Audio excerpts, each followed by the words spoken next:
சிறுவர்கள் மீதான கடுமையான பாலியல் துஷ்பிரயோக சம்பவங்கள் தொடர்பாக கடந்த 2024ஆம் ஆண்டில் 321 முறைப்பாடுகள் கிடைத்துள்ளதாக தேசிய சிறுவர்கள் பாதுகாப்பு அதிகார சபை தெரிவித்துள்ளது. கடந்த 2024 ஜனவரி 1ஆம் தேதி முதல் டிசம்பர் 31ஆம் தேதி வரை பாலியல் வன்கொடுமை சம்பவங்கள் தொடர்பாக 580 முறைப்பாடுகள் கிடைக்கப்பெற்றுள்ளதாக தெரிவிக்கப்பட்டுள்ளது. குறித்த காலகட்டத்தில் சிறுவர்கள் தொடர்பாக மொத்தம் 8746 முறைப்பாடுகள் தேசிய சிறுவர்கள் பாதுகாப்பு அதிகார சபைக்கு கிடைத்துள்ளன. இதில் அதிக எண்ணிக்கையிலான முறைப்பாடுகளாக 2746 முறைப்பாடுகள் சிறுவர் பாதுகாப்பு தொடர்பாக கிடைக்கப்பெற்றுள்ளதாக கூறப்படுகிறது.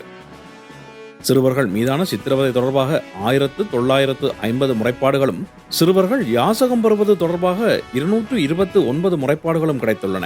பாலியல் வன்கொடுமை தொடர்பாக 42 முறைப்பாடுகளும், பாலியல் செயல்களுக்கு சிறுவர்களை தூண்டுவது தொடர்பாக 25 முறைப்பாடுகளும் கிடைத்துள்ளதாக தேசிய சிறுவர்கள் பாதுகாப்பு அதிகார சபை தெரிவித்துள்ளது.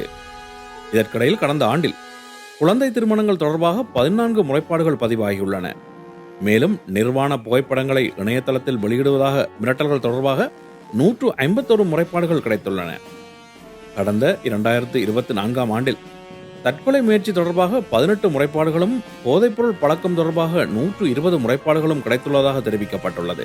கடந்த ஆண்டு வயது குறைந்த கற்பங்கள், அதாவது இளவயது கற்பங்கள் தொடர்பாக 53 முறைப்பாடுகளும், பிறப்புச் சான்றிதழ் இல்லாத சிறுவர்கள் தொடர்பாக 39 முறைப்பாடுகளும் கிடைத்துள்ளதாக தேசிய சிறுவர்கள் பாதுகாப்பு அதிகார சபை மேலும் தெரிவித்துள்ளது.